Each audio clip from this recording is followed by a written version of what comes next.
अस्सलाम वालेकुम स्टूडेंट्स। आज हम लोग जो टॉपिक डिस्कस करेंगे वो है जी अमाइनो एसिड्स के हवाले से।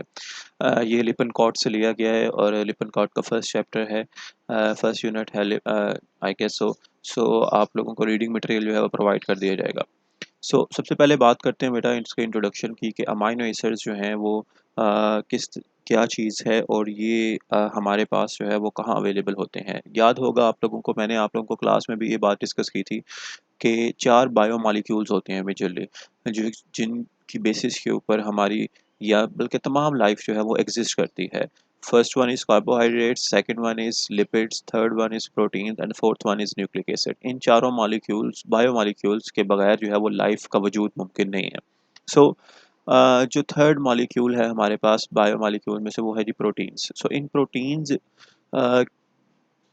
पर प्रोटीन्स जो बनती हैं वो एक्चुअली अमाइनो एसिड से मिलकर बनती हैं। प्रोटीन्स जो है वो फर्स्ट टाइम जो है वो बर्जिलियस ने 1838 के अंदर जो है वो इंट्रोड्यूस करवाई थी और ग्रीक वर्ड प्रोटस से लिया गया था, जिसका मतलब था जी primary or holding first place, यानी कि जो फर्स्ट प्राइमरी प्लेस के ऊपर रखे जा सकते हैं किसी भी लिविंग ऑर्गेनिज्म के लिए, उसको हम लोग जो है ना वो प्रोटीन्स का नाम कह सकते हैं। क्योंकि कोई भी बेसिक लाइफ है ना वो इसके बगैर तो बिल्कुल भी वजूद में नहीं हो सकती। प्रोटीन्स बिल्कुल बेसिक जो है ना वो कॉन्स्टिट्यूएंट है। न्यूक्लिक एसिड और प्रोटीन जो है ना वो बेसिक कॉन्स्टिट्यूएंट्स हैं हमारे पास इसके प्रोटीन लाइफ की एग्जिस्टेंस के लिए।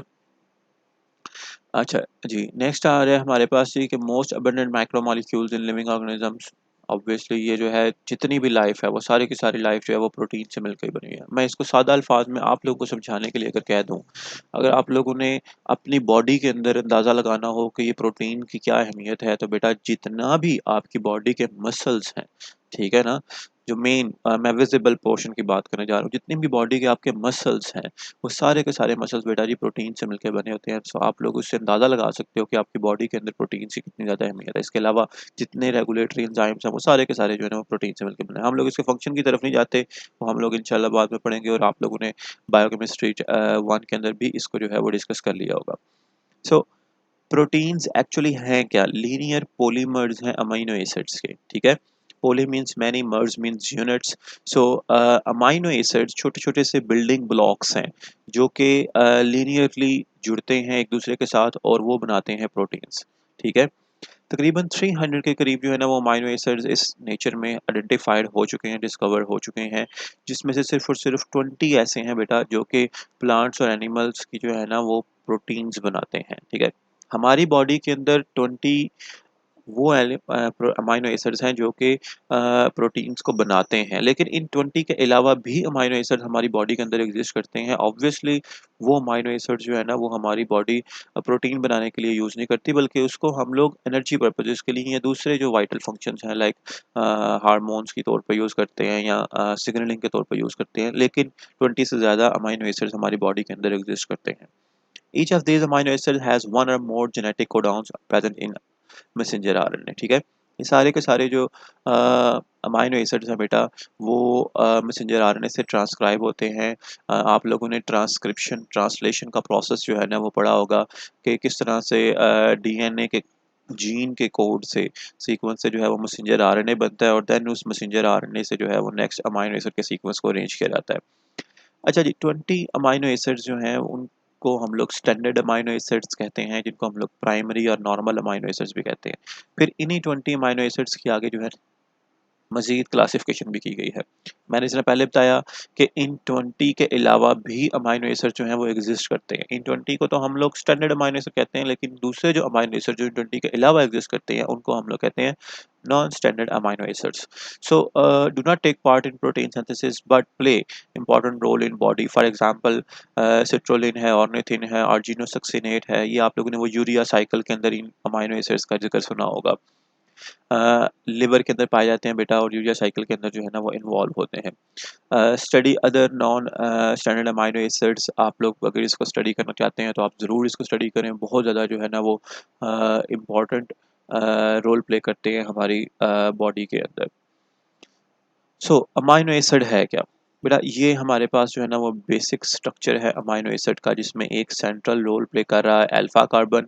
ठीक है, उसके साथ जो है वो एक कार्बोक्सिलिक एसिड का ग्रुप मौजूद होता है और एक साइड के ऊपर जो है ना वो अमाइनो ग्रुप मौजूद होता है। इसी तरीके से इसके साथ जो है ना वो एक आर चेन मौजूद होती है। ये आर चेन वेरी कर सकती है। ये आर चेन सिंपल हाइड्रोजन भी हो सकता है, कोई कार्बोनाइल ग्रुप भी हो सकता है, कोई CH3 ग्रुप भी हो सकता है, कोई भी कंपाउंड हो सकता है। ये एक जनरल सिंबॉलिक रिप्रेजेंटेशन है अल्काइल ग्रुप की। अच्छा जी, नेक्स्ट हमारे पास दूसरी साइड के ऊपर है हाइड्रोजन एटम्स। ठीक है, ये हाइड्रोजन एटम्स बेस की वैलेंसी को फिल अप करने के लिए यहाँ पर जनरल फार्मूला के अंदर प्लेस किया गया। अदरवाइज ये हाइड्रोजन आयन भी रिप्लेस हो, हाइड्रोजन एटम भी रिप्लेस हो सकता है किसी भी दूसरे फंक्शनल ग्रुप के साथ। अच्छा जी, हम लोग इसको नाम देते हैं बेटा अमाइनो एसिड। अमाइनो हम लोग नाम देते हैं इस अमाइनो ग्रुप की प्रेजेंस की बेसिस के ऊपर, और एसिड हम लोग इसको कहते हैं कार्बोक्सिलिक एसिड की प्रेजेंस की बेसिस के ऊपर। अगर आप लोग इसको देखो तो इसके अंदर बेटा दो फंक्शनल ग्रुप्स हैं। याद होगा आप लोगों को, फंक्शनल ग्रुप हम लोग उस चीज को कहते हैं जो किसी भी मॉलिक्यूल के ऊपर जब प्रेजेंट होता है। फंक्शनल ग्रुप कहते हैं हम लोग एटम और group of atom which is present on a molecule and impart it specific properties.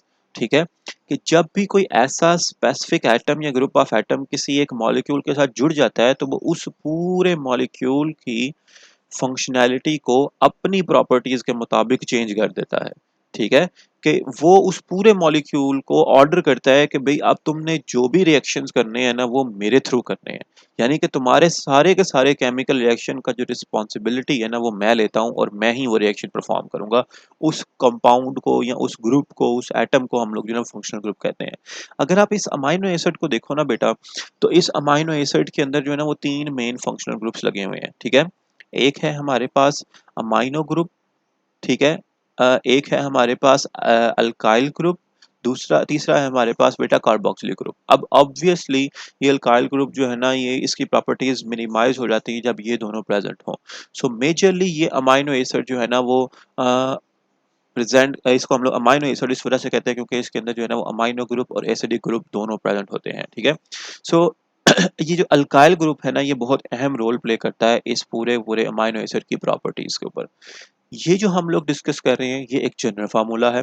General formula means कि तमाम जो अमाइनो एसिड्स है ना वो इसी बेसिक स्ट्रक्चर पर मुश्तमिल होंगे और उसमें आर चेन जो है ना वो वेरी करती रहेगी amino acid two amino acids. ठीक है ना, नेक्स्ट आ रहा है हमारे पास पेप्टाइड लिंकेज। ये भी आप लोगों ने बायोकेमिस्ट्री 1 के अंदर, ये मैं टॉपिक्स को बता रहा हूँ जो आप लोग रिवाइज करो ताकि आप लोग जो है वो अपने बायोकेमिस्ट्री 1 के जो कंटेंट्स है उसको रिवाइज कर सको। जब दो अमाइनो एसिड्स आपस में मिलते हैं तो वो इस कार्बोक्सिल, एक अमाइनो एसिड का ये कार्बोक्सिलिक एंड और जो नेक्स्ट यहाँ पर अमाइनो एसिड आएगा उसका ये अमाइनो ग्रुप, दोनों आपस में मिलेंगे और ये वाला हाइड्रोजन और यहाँ से दो हाइड्रोजन, ठीक है, और यहाँ का एक ऑक्सीजन, ये दोनों मिलकर जो है वो वाटर का मॉलिक्यूल बना देंगे। सॉरी, एक हाइड्रोजन यहाँ से और इसी तरीके से जो है ना वो यहाँ से मिलके ये वाटर का मॉलिक्यूल बना देंगे और ये जो है ना एक स्ट्रॉन्ग पेप्टाइड बॉन्ड बन जाएगा। ये जो बॉन्ड है हमारे पास जो कि कार्बन और नाइट्रोजन के दरमियान में मौजूद है, इस बॉन्ड को हम लोग बेटा जी पेप्टाइड बॉन्ड कहते हैं। अब ये एक अमाइनो एसिड था। ठीक है, फिर इसी तरीके से ये दूसरा अमाइनो एसिड है। ठीक है, और इस तरह से अमाइनो एसिड जो है वो आगे चलते चले जाएंगे।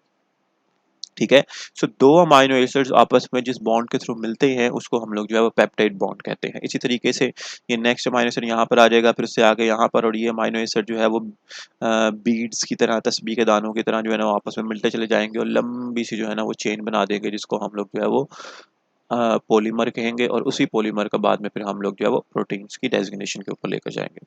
सो पेप्टाइड बॉन्ड क्या है, जैसे मैंने पहले बताया कि ये कार्बोक्सिलिक ग्रुप है। कार्बोक्सिलिक ग्रुप में से ये हाइड्रोक्सिल ग्रुप और इसी तरीके से यहाँ से एक हाइड्रोजन, ये दोनों आपस में मिलते हैं, बॉन्ड बनता है, कोवलेंट बॉन्ड बनता है इस नाइट्रोजन और इस ऑक्सीजन कार्बन के दरमियान में, और ये वाटर का मॉलिक्यूल जो है वो एलिमिनेट होता है। इस रिएक्शन को हम लोग कंडेंसेशन रिएक्शन कहते हैं। कंडेंसेशन रिएक्शन हम लोग उन रिएक्शन को कहते हैं जिसमें दो अमाइनो एसिड्स आपस में जो है वो बॉन्ड बनाते हैं और वाटर का मॉलिक्यूल जो है ना वो एलिमिनेट हो जाता है। ठीक है, सो वो दोनों छोटे छोटे मॉलिक्यूल्स मिलकर एक बड़ा मॉलिक्यूल बना देते हैं। इसको हम लोग बेटा जी पेप्टाइड बॉन्ड, इस बॉन्ड को हम लोग पेप्टाइड बॉन्ड कहेंगे और इस कंपाउंड को हम लोग जनरली कहेंगे डाईपेप्टाइड कहेंगे। ठीक है, याद रखो आप लोग, डाईपेप्टाइड से मुराद के 2 अमाइनो एसिड्स उसके अंदर मौजूद हैं। ठीक है, इसी तरीके से जब यहाँ पर इस अमाइनो ग्रुप के हाइड्रोजन्स के साथ यहाँ पर आगे कार्बोक्सिलिक ग्रुप जब नेक्स्ट अमाइनो एसिड का लगेगा तो वो ऑब्वियसली एक ट्राइपेप्टाइड बन जाएगी। इसी तरीके से यहाँ पर कार्बोक्सिलिक ग्रुप के साथ जब नेक्स्ट अगले अमाइनो एसिड का अमाइनो ग्रुप लगेगा तो वो हमारे पास टेट्रापेप्टाइड, इस तरह से सो ऑन मिलते चले जाएंगे और अल्टीमेटली हमारे पास जो है वो पॉलीपेप्टाइड कंपाउंड बना देंगे। सो होप सो कि आप लोगों को अमाइनो एसिड का बेसिक स्ट्रक्चर समझ आ गया हो, अमाइनो एसिड आपस में कैसे मिलते हैं, कैसे मिलके वो कैसे प्रोटीन बनाते हैं, उस चीज़ को हम लोगों ने डिस्कस कर लिया। अब हम लोग जो है वो डिस्कस करेंगे जी क्लासिफिकेशन ऑफ अमाइनो एसिड्स। 5 तरीके हैं बेटा यहाँ पर क्लासिफाई करने के अमाइनो एसिड्स को। नंबर 1, न्यूट्रिशनल रिक्वायरमेंट्स के बेसिस के ऊपर कि कौन सा अमाइनो एसिड हमें ज़्यादा क्वांटिटी में रिक्वायर्ड है, कौन सा हमें कम क्वांटिटी में रिक्वायर्ड है। ठीक है, second one is metabolical product of amino acids के कौन सा जो है ना वो कौन सा अमाइनो एसिड मेटाबॉलिकली जो है वो कीटोन्स बना रहा है, कौन जो है वो ग्लूकोजेनिक है, कौन सा जो है ना वो फैटी एसिड्स में कन्वर्ट हो रहा है। सो इस बेसिस के ऊपर हम लोग इसको क्लासिफाई कर सकते हैं।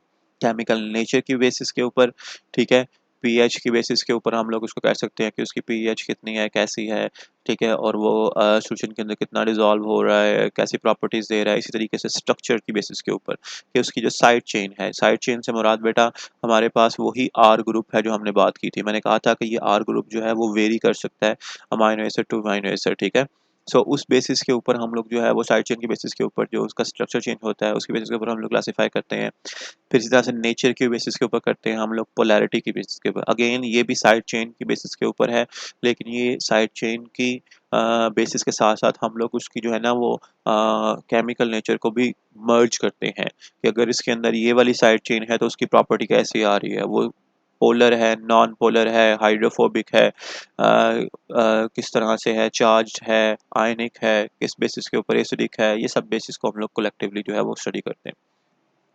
सबसे पहले क्लासिफिकेशन का मेथड पढ़ते हैं, nutritional classification, essential amino acids and non essential amino acids.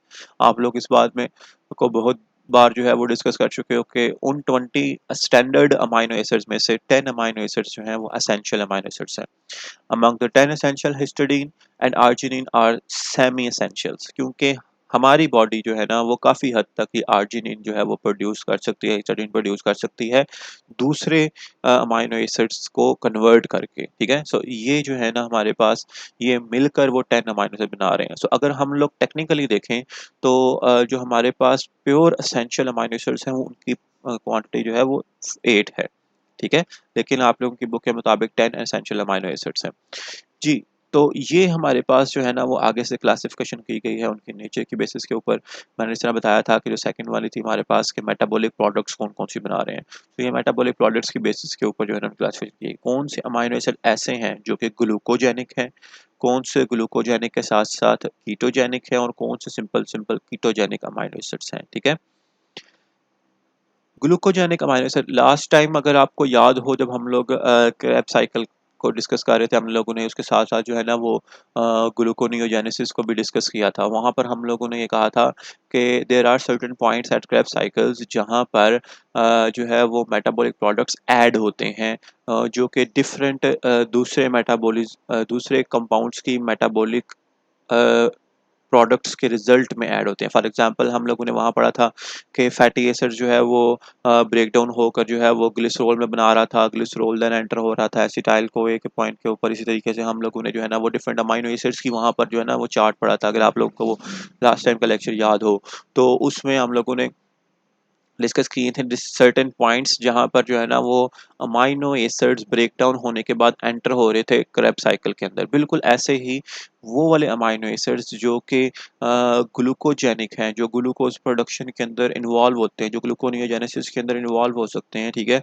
उनको हम लोग जो है ना वो ग्लूकोजेनिक अमाइनो एसिड्स कहते हैं। आप यहाँ पर देख सकते हो there are plenty of amino acids which are responsible for glucogenic properties, यानी कि जो अमाइनो एसिड्स ब्रेक डाउन होने के बाद, कन्वर्ट होने के बाद ग्लूकोज में कन्वर्ट हो सकते हैं by the process of gluconeogenesis. ठीक है, इसी तरीके से यहाँ पर कुछ हैं जो कि नहीं कन्वर्ट हो सकते, जिनको हम लोग जो है ना वो आइसोल्यूसिन, फिनाइलएलानाइन, ट्रिप्टोफैन, टायरोसिन, इसकी बेसिस के ऊपर, ये एक्चुअली इनके साथ जो है ना वो साइड रिंग होता है, बेंजीन का एक रिंग अटैच होता है। इस वजह से जो है ना ये कन्वर्ट नहीं हो सकते। ये फार्मूला ये फार्मूला बेटा आपने जो है ना वो याद रखना है, एसेंशियल अमाइनो एसिड्स का, PVT Tim Hall, private Tim Hall. Private Tim Hall जो है ना ये आप लोगों ने याद रखना है। ये एक्चुअली एसेंशियल अमाइनो एसिड्स की जो है ना वो कैटेगरीज है। अगर आप लोगों को याद हो तो आप लोगों ने जो है वो अमाइनो एसिड्स की जो है ना वो कुछ नॉमेनक्लेचर्स पढ़ी होगी। अमाइनो एसिड्स को हम लोग जो है ना वो 3 लेटर को डाउन की बेसिस के ऊपर भी जो है वो जो है कर सकते हैं, रिप्रेजेंट कर सकते हैं, और 1 लेटर की बेसिस के ऊपर भी हम लोग कर सकते हैं। सो ये 1 लेटर को डाउन है, जिसमें जिनका मतलब p means proline, valine, threonine, then आगे isoleucine, methionine, histidine, alanine, leucines, ये वो हमारे पास अमाइनो एसिड्स हैं जो कि एसेंशियल अमाइनो एसिड्स हैं, जो हम लोगों ने पहले भी डिस्कस किए थे। अच्छा जी, अगेन अर्जिनिन और हिस्टिडीन के बारे में हम लोगों ने क्या कहा था कि ये सेमी एसेंशियल हैं, क्योंकि ये जो है ना हमारी बॉडी खुद से प्रोड्यूस कर सकते हैं, लेकिन वो वाले केसेस जब हमारी बॉडी को रैपिड ग्रोथ चाहिए, लाइक जब हम प्रेगनेंसी है या जब ग्रोथ हो रही है, ठीक है, इंजरी के टाइम के ऊपर, तो उस टाइम के ऊपर हमारी बॉडी को जो है ना वो इन अमाइनो एसिड्स की जो है वो ज़्यादा ज़रूरत होती है, इसलिए हमारी बॉडी उसको उतनी मिकदार में प्रोड्यूस नहीं कर रही होती जितनी मिकदार में उसको रिक्वायर्ड होता है। तो उस टाइम के ऊपर ये अमाइनो एसिड जो है ना वो असेंशियल कैटेगरी में फॉल कर जाते हैं, लेकिन नॉर्मल हालात में जो है ये असेंशियल नहीं कहलाएंगे। अच्छा जी, again next are the metabolic classification of amino acids. On the basis of their metabolic end products, glucogenic those which are converted into glucose, and ये बात मैंने पहले भी बता दी आप लोगों को। कीटोजेनिक वो हैं जो कि हमारे पास कीटोन बॉडीज़ के अंदर लाइक लियोसिन, लाइसिन वगैरह के अंदर जो है वो कन्वर्ट हो सके। इसी तरीके से हमारे पास जो है ना कुछ ऐसे हैं जो कि बोथ कैटेगरीज बिलोंग करते हैं, कीटोजेनिक भी और कीटोजेनिक भी, वो उनके नाम जो है वो आप लोगों ने याद रखने हैं। नेक्स्ट आ रहा है जी बेसिस ऑफ साइड चेन्स, ठीक है। Side chains are hydrophobic and tend to cluster together. जी बच्चों, तो हम लोगों ने जो है ना वो डिस्कशन की है कि अमाइनो एसिड्स को हम लोग जो है ना वो क्लासिफाई कर सकते हैं on the basis of side chains. अब इस साइड चेन की बेसिस के ऊपर इसको क्लासिफाई करने के जो है ना वो मल्टीपल कैटेगरीज है। मैं आप लोगों को यहाँ पर एक क्लियर कट जो है ना वो पिक्चर दिखाता हूँ। यहाँ पर इस पिक्चर के अंदर अगर आप लोग देखो तकरीबन 5 मेजर कैटेगरीज जो है ना वो डेवलप की गई हैं। वो अमाइनो एसिड्स जिनकी नॉन पोलर साइड चेन है, एलिफेटिक है। इसी तरीके से वो अमाइनो एसिड जो कि पोलर साइड चेन रखते हैं, जिनकी पॉजिटिवली चार्ज साइड चेन है, जिनकी नेगेटिवली चार्ज साइड चेन है, और इसी तरीके से वो जो कि नॉन पोलर एरोमेटिक रिंग्स रखते हैं, ठीक है। सो ये हमारे पास स्ट्रक्चर बेस्ड अगर आप लोग देखो तो इस सब में के अंदर जो है ना वो जो जनरल फार्मूला था हमारे पास वो कॉमन है। For example amino group, carboxylic group, alpha carbon and then hydrogen, ये सब के अंदर कॉमन है, एक्सेप्ट दैट वो आर चेन जो हम लोगों ने पढ़ी थी वो सब के अंदर जो है वो चेंज हो रही है। सो आर चेन जैसे जैसे चेंज होती जाएगी अमाइनो एसिड्स की डिफरेंट कैटेगरीज जो हैं वो डेवलप होती चली जाएंगी, ठीक है। सो वो अमाइनो एसिड्स जो कि नॉन पोलर हैं, वैलिन, एलानिन, लियोसिन, यहाँ से आप लोग जो है ना वो इन कैटेगरीज को जो है वो याद रख सकते हो, ठीक है। इसी तरीके से जिनके साथ एरोमेटिक साइड चेन है, रिंग्स हैं, ये आप लोग जो है ना वो याद रख सकते हो। ये बात मैंने आप लोगों को पहले बता दी। बिल्कुल इसी तरीके से वो साइड चेन जिनकी हाइड्रोक्सल ग्रुप्स हैं, सीरीन, थ्रियोनिन वगैरह। इसी तरीके से नेक्स्ट आ रहा है हमारे पास सल्फर कंटेनिंग अमाइनो एसिड्स जो है ना बेटा वो बहुत ज़्यादा इंपॉर्टेंट है प्रोटीन के स्ट्रक्चर की डेवलपमेंट के अंदर। उसकी रीज़न ये है कि ये जो सल्फ़र होता है बेटा, सल्फ़र के पास एक हाइड्रोजन ग्रुप अवेलेबल होता है, और ये हाइड्रोजन ग्रुप जो है ना ये हाइड्रोजन एटम ये रिप्लेस हो सकता है किसी दूसरे अमाइनो एसिड के पास जिसके पास ये हाई सल्फर है, और ये इसके साथ बॉन्ड बना सकता है जिसको हम लोग डाइसल्फाइड ब्रिजेस का नाम से भी जानते हैं, ठीक है। ये हम लोग जब आगे सेकेंडरी स्ट्रक्चर और टर्शियरी स्ट्रक्चर को डिस्कस करेंगे तब हम लोग इसको जो है ना वो कंसिडर करेंगे कि ये डाइसल्फाइड ब्रिजेस कैसे बनते हैं। सो फिलहाल इस चीज़ को नोट डाउन करें कि there are 2 amino acids among those 20 which contains sulfur in their side chain, and these two amino acids cysteine and methionine are very important in developing secondary and tertiary structure of proteins. अच्छा जी, ये वो बात है हमारे पास sulphur किस तरह से जो है वो डाइसल्फ़ाइड बॉन्ड बनाता है। यहाँ पे सपोज़ करते हैं कि ये एक पेप्टाइड है और ये दूसरी पेप्टाइड है, peptide number A, peptide number B. अब पेप्टाइड ए का जो एक कंपाउंड है उसके पास एक सल्फ़र मौजूद है, इसी तरीके से इसके पास सल्फ़र मौजूद है। ये दोनों जो है ना वो आपस में कोवैलेंटली बॉन्ड बना देंगे और जिसकी वज़ह से ये पेप्टाइड इस पेप्टाइड के साथ कंप्लीटली और परमानेंटली जो है ना वो स्ट्रांगली जॉइंट हो जाएगी और इस तरीके से ये दोनों पेप्टाइड जो हैं वो एक दूसरे के साथ जुड़ कर रहेंगे। सो इस तरीके से इसलिए ये जो सल्फ़र मॉलिक्यूल है बेटा ये बहुत इंपॉर्टेंट है सेकेंडरी और टर्शियरी स्ट्रक्चर को मेंटेन करने के लिए। नेक्स्ट आ रहा है हमारे पास एसिसाइड चेन्स जिनके पास एसिडिक प्रॉपर्टीज़ हैं। अच्छा इनके अंदर एसिडिक प्रॉपर्टीज़ तो सबके अंदर होती हैं, फिर इसके अंदर क्या ख़ास बात है? इसके अंदर ख़ास बात बेटा ये है कि जो इसकी साइड चेन है, आर चेन है जिसको हम अल्काइल ग्रुप कह रहे थे, उस अल्काइल ग्रुप के अंदर भी कार्बोक्सिलिक ग्रुप आ जाता है। ये देखो यहाँ पर। यानी कि एक कार्बोक्सिलिक ग्रुप तो इसका अपना नेचुरली है जो कि अल्फा कार्बन के साथ अटैच है। एक कार्बोक्सिलिक ग्रुप इसने एक्स्ट्रा जो है ना वो गेन कर लिया है जो कि इसकी साइड चेन में प्रेजेंट है। अब इसका मतलब इसके पास ओवरऑल अगर हम लोग देखें तो दो कार्बोक्सिलिक ग्रुप है और एक अमाइनो ग्रुप है। तो इसलिए इस पूरे मॉलिक्यूल की जो टेंडेंसी है वो एसिडिक नेचर ज़्यादा बढ़ जाती है। ठीक है ना? इसलिए हम लोग इसको जो है वो एसिडिक एसिड का नाम यहाँ पे लिखते हैं ग्लूटामिक एसिड, एस्पार्टिक एसिड। ठीक है? सो इसकी एसिडिक प्रॉपर्टी जो है ना वो काफ़ी हद तक बढ़ जाती है। ठीक है? अच्छा जी, नेक्स्ट आ रहे हैं हमारे पास बेसिक अमाइनो एसिड्स। अच्छा जी, बेसिक अमाइनो एसिड्स क्यों हम लोग इनको कह रहे हैं? ये 3 है हमारे पास, याद रखो। Histidine, arginine, lysine. बेटा ये जो 20 अमाइनो एसिड्स है ना, उन 20 अमाइनो एसिड में से ये 5 अमाइनो एसिड्स को याद रखना बहुत ज़रूरी है। मैंने आपको बताया था कि हम लोग जो है ना वो अमाइनो एसिड को क्लासिफाई जो है वो इस बेसिस पर भी करते हैं कि अमाइनो एसिड्स जो हैं वो कौन सी प्रॉपर्टी रख रहे हैं। 3 मेन कैटेगरीज हैं बेटा, 3 मेन कैटेगरीज, ये बात नोट डाउन कर लो। अमाइनो एसिड 20 अमाइनो एसिड्स को हम लोग सबसे पहले जो है ना वो 3 मेजर कैटेगरीज के अंदर डिवाइड करते हैं। फर्स्ट वन जिसको हम लोग कह रहे हैं जी neutral amino acids, second one जिसको हम लोग कह रहे हैं जी acidic amino acid and third one जिसको हम लोग कह रहे हैं बेसिक अमाइनो एसिड्स। ठीक है? सो उन 20 अमाइनो एसिड्स में से सिर्फ और सिर्फ 2 अमाइनो एसिड ऐसे हैं जो कि एसिडिक अमाइनो एसिड से बिलोंग करते हैं। ठीक है? और ये 3 अमाइनो एसिड ऐसे हैं जिनको हम लोग बेसिक अमाइनो एसिड कहते हैं, हिस्टिडाइन, अर्जिनिन, लाइसिन। ठीक है? बाकी जो है सारे के सारे उनको हम लोग न्यूट्रल कह सकते हैं। उनको न्यूट्रल हम लोग इसलिए कह सकते हैं क्योंकि उनके पास सिर्फ और सिर्फ एक ही अमाइनो ग्रुप है और एक ही कार्बोक्सिलिक ग्रुप है। उनकी साइड चेन में अंदर दूसरे कंपाउंड आ जाते हैं, उसमें ये 2 ग्रुप्स नहीं आते। ठीक है?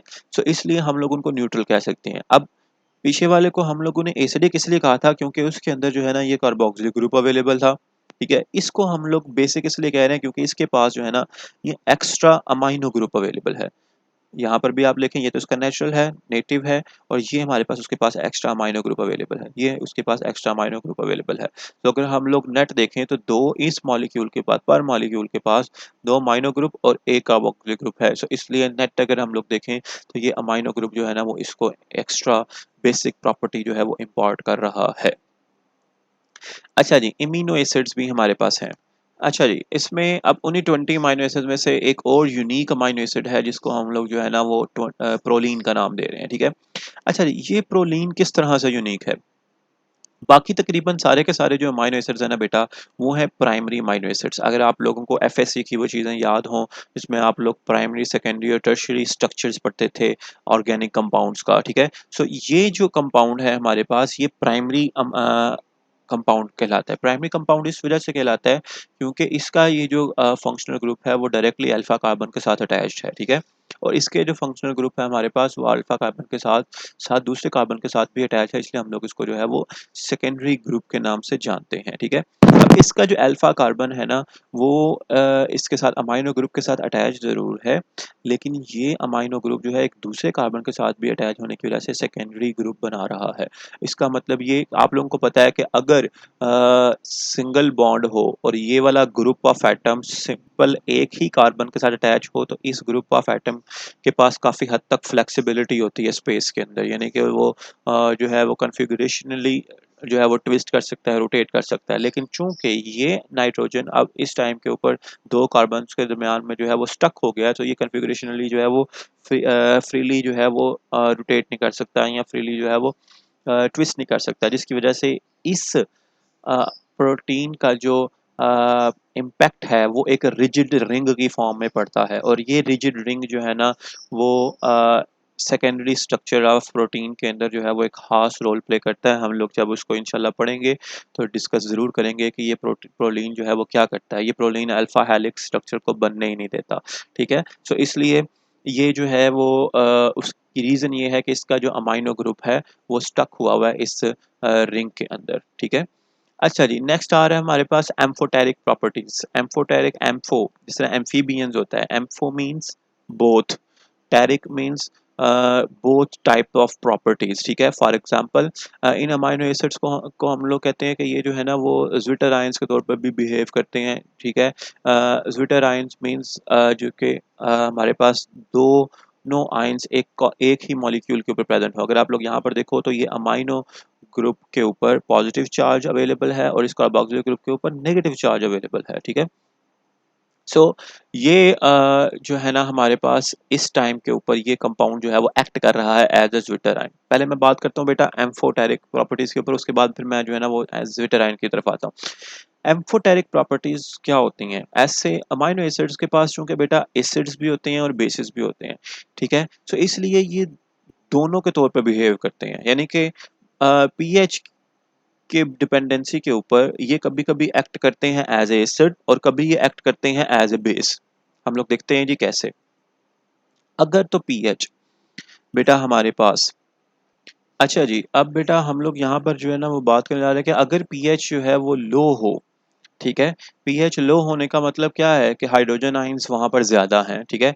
अगर हाइड्रोजन आइंस ज्यादा होंगे तो वो हाइड्रोजन आइन इस कार्बोक्सिलिक ग्रुप के साथ भी आकर जुड़ जाएगा, और वो हाइड्रोजन आइन जो है ना वो इस अमाइनो ग्रुप के साथ भी एक एक्स्ट्रा हाइड्रोजन आइन जो है वो आके जुड़ जाएगा, क्योंकि इस नाइट्रोजन के पास जो है ना वो एक फ्री लोन पेयर अवेलेबल होता है। आप लोगों को याद हो कि इस नाइट्रोजन के पास एक लोन पेयर होता है, और वो लोन पेयर जो है ना वो हाइड्रोजन आइन को जो है वो आपस में जोड़ लेगा और यहाँ पर NH3+ चार्ज बना देगा। सो अमाइनो एसिड जो है वो अपने आप को इस फॉर्म में जो है वो कन्वर्ट कर लेंगे जब वो लोअर पीएच को जो है वो फेस करेंगे। Lower pH means hydrogen ion concentration ज्यादा, ठीक है। इसी तरीके से जब किसी अमाइनो एसिड को प्लेस किया जाएगा किसी ऐसी जगह के ऊपर जहां पर पीएच जो है वो काफी हाई है, पीएच हाई होने का मतलब क्या है? हाइड्रोजन आयन कंसंट्रेशन जो है वो क्या है हमारे पास जी? कम है। हाइड्रोजन आयन कंसंट्रेशन क्या है जी? कम। सो उस केस में क्या होगा कि उस केस में इस ये जो एक्स्ट्रा अमाइन हाइड्रोजन आयन लगा था वो भी उतर जाएगा इसके साथ से, ठीक है। और यहाँ से हाइड्रोक्सिल ग्रुप जो है वो भी उतर जाएगा, ठीक है ना। सो इस बेसिस के ऊपर क्या होगा, ये बिहेव करेगा एज ए नेगेटिव चार्ज, ठीक है। सो दरमियान में एक ऐसा पॉइंट आता है जिसको हम लोग बेटा जी कहते हैं आइसो इलेक्ट्रिक पीएच। एक ऐसी पीएच आती है जहां पर इसके पास नाइट्रोजन वाले के पास अमाइनो ग्रुप के पास एक्स्ट्रा हाइड्रोजन आयन भी होता है, और यहाँ से जो है ना वो हाइड्रोक्सिल ग्रुप से जो है वो हाइड्रोजन आयन उतर गया होता है। सो इस पॉइंट के ऊपर इस मॉलिक्यूल के ऊपर यानी कि इस अमाइनो एसिड के ऊपर जो है वो दोनों चार्ज होते हैं, पॉजिटिव चार्ज और नेगेटिव चार्ज। सो इस पॉइंट पर हम लोग इस मॉलिक्यूल को कहेंगे ज्विटर आयन, इसके पास दोनों के दोनों जो है वो प्रेजेंट होते हैं, और इस पॉइंट को हम लोग इस पीएच को हम लोग क्या कहते हैं? आइसो इलेक्ट्रिक पॉइंट, ठीक है। सो आइसो इलेक्ट्रिक पॉइंट क्या होता है? वो पीएच जिसके ऊपर अमाइनो एसिड बिहेव करता है एज ए ज्विटर आयन, यानी कि उसके पास अमाइनो ग्रुप के पास एक्स्ट्रा हाइड्रोजन अवेलेबल होता है और हाइड्रोक्सिल ग्रुप के पास जो है वो हाइड्रोजन आयन उतर गया होता है। क्लियर है? ठीक है। होप्स हो कि आप लोगों को जो है ना ये अमाइन आइसोइलेक्ट्रिक पॉइंट के बारे में जो है वो क्लियरेंस होगी होगी।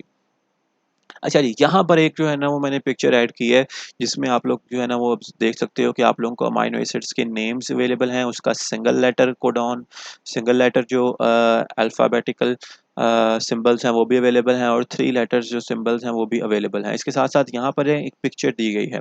इस पिक्चर में ना अमाइनो एसिड्स को जो है वो कैटेगराइज करने की कोशिश की गई है। कुछ ऐसे अमाइनो एसिड्स हैं जो कि हाइड्रोफोबिक हैं, वो यहाँ पर इस आपको लार्ज रेड सर्कल के अंदर अवेलेबल होंगे। फिर इसी तरीके से सल्फर कंटेनिंग ये हैं। सो इस तरह से हम लोगों ने अमाइनो एसिड्स को जो है ना वो डिफरेंट कैटेगरीज में जो है वो डिवाइड किया हुआ है depending upon their properties. So isoelectric point के बारे में बात कर रहा हूँ, is the pH at which an amino acid is electrically neutral, that is in which the sum of positive charges equals to the sum of negative charges. ठीक है, isoelectric point वो पॉइंट होता है जहाँ पर पीएच जो है वो अमाइनो एसिड्स की वो क्या होती है, इलेक्ट्रिकली न्यूट्रल होती है। इसका ये मतलब होता है कि वो पॉजिटिव चार्ज जो है वो इक्वल होता है नेगेटिव चार्ज के, क्योंकि वो ज्विटर आयन के केस में ये पॉजिटिव और नेगेटिव एक दूसरे को जो है वो नलीफाई कर देते हैं। अगर आप लोग लोअर पीएच में देखो तो इस अमाइनो एसिड ये इलेक्ट्रिकली जो है वो पॉजिटिव चार्ज होगा, कैटाइन होगा।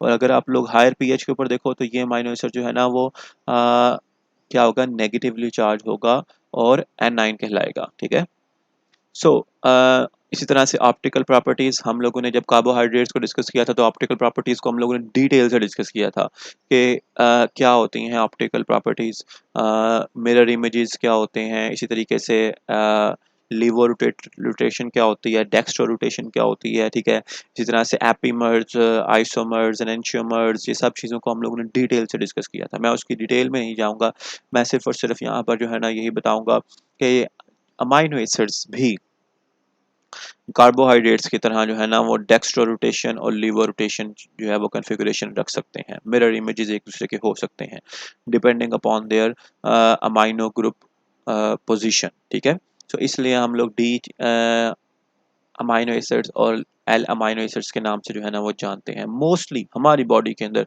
जो अमाइनो एसिड प्रेजेंट होते हैं बेटा वो डी अमाइनो एसिड्स होते हैं, और हमारी बॉडी के अंदर एंजाइम्स भी ऐसे ही प्रेजेंट होते हैं जो कि डी अमाइनो एसिड्स को जो है ना वो कैटालाइज कर सकते हैं।